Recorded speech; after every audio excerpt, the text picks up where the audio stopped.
Doctor जनक राज जी, मान्य सदस्य। धन्यवाद अध्यक्ष महोदय, आपने मुझे नियम 67 में जो कार्य स्थगन प्रस्ताव लाया है इसमें भाग लेने का मौका दिया।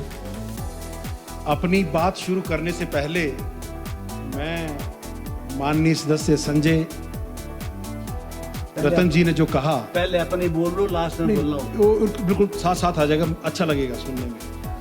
ये बोल रहे हैं कि दिल्ली चलते हैं 2 बसों में, वहां भी ये भेदभाव कर रहे हैं। बोला एक बस में कांग्रेस के ले जाओ, एक बस में भाजपा के ले जाओ। हम तो बोल रहे हैं इकट्ठे बिठा के ले जाओ, एक सीट पे कांग्रेस का बिठाओ, एक सीट पे भाजपा। 60 सीटर है नहीं ना बस, 60 सीटर बस। नहीं 3 बसें कर लो, अलग अलग बसों में क्यों, अलग अलग बसों में क्यों? 40 सीटर है ना, तब इन्होंने ठीक बोला। अब अध्यक्ष जी 3 दिनों से मुझे लगता है माइक ये लगाना पड़ेगा मुझे, कुछ बीच में बोलेंगे फिर। बोलिए आप, जरूरत नहीं पड़ेगी, बोलिए जी। कोई तो नहीं ये विषय जो पिछले 3 दिनों से चर्चा में है, चौथा दिन है, और बार बार ये कहा गया कि भाई नियम 67 में ही क्यों लाया गया इसको। तो मैं बताता हूँ नियम 67 में लगाने के पीछे माननीय जयराम जी का और भारतीय जनता पार्टी का जो उद्देश्य था, वो उद्देश्य था इस आपदा प्रबंधन के दौर में सरकार की लापरवाही को उजागर करना, सरकार की अधूरी तैयारियों को उजागर करना और इस आपदा के प्रबंधन में हुए कुप्रबंधन को उजागर करना, ताकि लोकतंत्र के इस मंदिर में निहित शक्तियों के माध्यम से हम प्रभावितों को न्याय दिला सकें, उन्हें राहत दिला सकें। माननीय अध्यक्ष जी, 20 जून 2025 को जो आपदा आई, इसमें भूस्खलन, लैंडस्लाइड, फ्लैश फ्लड जो लगभग आज भी जारी है, अभी भी हो रहा है, कितने दिन तक चलेगा जानकारी नहीं है। ये नुकसान केवल प्राकृतिक कारणों से हो रहा है ऐसा कहना पूर्णतः सत्य नहीं है। इसमें मेरा मानना है कि सरकार नहीं, सरकारों की गलत नीतियों का परिणाम है। सरकारों की द्वारा गैर जिम्मेदारी पूर्ण जो रवैया अपनाया गया, पूर्व में भ्रष्टाचार जो हुआ निर्माण कार्यों में और नियमों का जो उल्लंघन हुआ, वो भी एक मुख्य कारण है जो आज हिमाचल प्रदेश इस कगार पर खड़ा है। 2023-24 के अनुभवों से हमने कुछ नहीं सीखा। मॉनसून कोई अचानक आने वाला अतिथि नहीं है कि रात में बेल बजी और आपके घर में आ गया। लगभग 4-5 महीने पहले से प्रेडिक्शन हो जाती है कि मॉनसून कितनी तारीख को आने वाला है। सरकार की तैयारी तो ऐसी थी जैसे सरकार बादलों से कह रही हो कि आ जाओ हम तैयार हैं, बस हमारे छाते में जो छेद है उसको बनवाने के लिए हमने केंद्र सरकार से आग्रह किया हुआ है। सरकार कहती है हमारी तैयारी पूरी है, मशीनरी पूरी तैनात कर दी गई है, पर मशीनरी में तेल डालने का प्रबंध करने के लिए हम केंद्र सरकार के पास जा रहे हैं। ये सरकार की तैयारियां हैं। मैं बताना चाहूंगा अध्यक्ष महोदय, आपदा प्रबंधन के नाम पर जो बैठकें होती हैं, वो क्या चाय बिस्किट पकौड़ा और फोटो खिंचवाने के लिए होती है? वो किस लिए बैठकें होती हैं? और इन बैठकों के बाद निर्णय क्या होता है? चलो इस साल जो हुआ, अगले साल हम देख लेंगे। इस बात को कहकर आगे बैठकों को समाप्त कर दिया जाता है। अध्यक्ष महोदय, 2023 की जब आपदा की चर्चा चल रही थी, सरकार ने कहा कि राष्ट्रीय आपदा प्रतिक्रिया बलों और स्थानीय समुदाय के बीच में समन्वय बनाने की आवश्यकता और हम इस पर कार्य करेंगे। मैं पूछना चाहूंगा आपके माध्यम से सरकार से, इस बिंदु पर सरकार ने क्या कार्रवाई की? मैं चाहूंगा कि माननीय राजस्व मंत्री जब जवाब दें तो इस पर तथ्यों के साथ हिमाचल की जनता को बताएं कि जो 2023 में कहा था उस पर 2025 तक इन्होंने क्या कार्रवाई की। आपने नुकसान को रोकने के लिए अथवा कम करने के लिए क्या कार्रवाई की? अध्यक्ष महोदय, मेरे विधानसभा क्षेत्र के ब्रेही पंचायत के तुर गांव का दिलीप सिंह पिछले 3 दिनों से लगातार मुझे फोन कर रहा है कि जनाब मेरे घर के ऊपर घार चल रही है, मेरा परिवार खतरे में है, कहीं मेरे परिवार के साथ भी वो ना हो जाए जो चड़ी पंचायत में सुताम में 21 जुलाई को हुआ कि एक नवविवाहिता लड़की और उसका घर पति वहाँ सोया था और उन पर पत्थर गिरा। और आज उस सुता गांव के लोग बार बार जिला प्रशासन के पास, स्थानीय विधायक हूं मैं, मेरे पास प्रधान के पास जाके ये गुहार लगा रहे हैं कि हमारा पूरा गांव खतरे में है, हमें विस्थापित किया जाए। वो पंचायत घर में तो उस घर को शिफ्ट कर दिया, उनके पशुओं को खुले में छोड़ दिया। मैंने एसडीएम महोदय से भी आग्रह किया कि एसडीएम साहब इनके पशुओं को गौशाला में भिजवा दो, घास का प्रबंध करा दो। बहुत दुख है, 21 जुलाई और लगभग महीना हो गया, एसडीएम साहब के कानों पर जूं नहीं रेंगी है। फिर बलोट पंचायत के उसलाड़ सेरी गांव में सेरी घार पिछले 2 सालों से लगातार चली हुई है।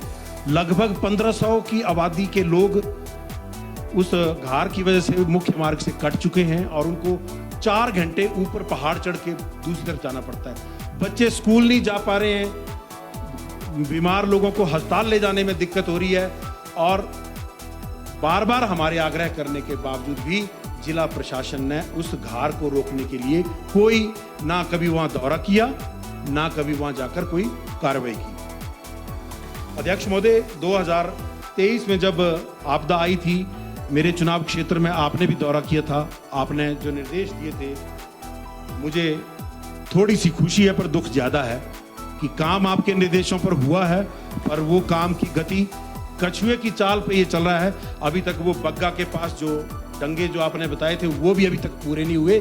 आगे होली के सलून, पटोला, बग्गा, रुंगड़ी, लोथल, वो रास्ते आज भी ऐसे हैं। मणिमेश यात्रा चली हुई है, प्रतिदिन वहाँ भूस्खलन हो रहा है, हजारों की तादाद में वाहन रुक रहे हैं। महिलाएं, बच्चे, बुजुर्ग बेचारे, रात में ना उनको वहाँ पानी पीने की व्यवस्था है, ना रुकने की जगह है। हमने कहा था, सरकार से आग्रह किया था कि डिजास्टर मैनेजमेंट के तहत मेरे चुनाव क्षेत्र में जहां जहां भारी भूस्खलन की संभावना रहती है, वहां पर 10-10, 15-15 किलोमीटर के डिस्टेंस पर कुछ ऐसे शेल्टर होम बना दिए जाएं ताकि यात्रा के दौरान या खासकर जब लोग माइग्रेट करते हैं तो वो ऐसी आकस्मिक स्थिति में वहां शरण ले सकें और बाकी समय उन शेल्टर होम को पंचायत को कम्युनिटी हॉल की तरह चलाने पर वो किया जाए।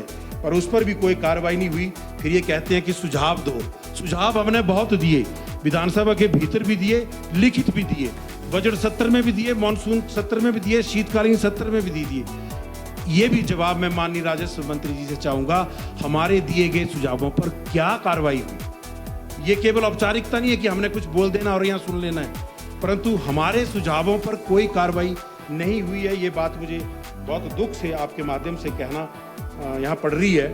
और अध्यक्ष महोदय, लोकतंत्र लोकलाज से चलता है। जब नेता को जनता का सामना करने से शर्म लगे, डर लगे, तो लोकतंत्र में वो बहुत जरूरी है। मुझे दुख है, इस व्यवस्था परिवर्तन के दौर में ये लोकलाज अब समाप्त हो चुकी है। प्रतिदिन यहाँ पर झूठे आंकड़े पेश कर दिए जाते हैं, झूठी आश्वासन दे दिए जाते हैं।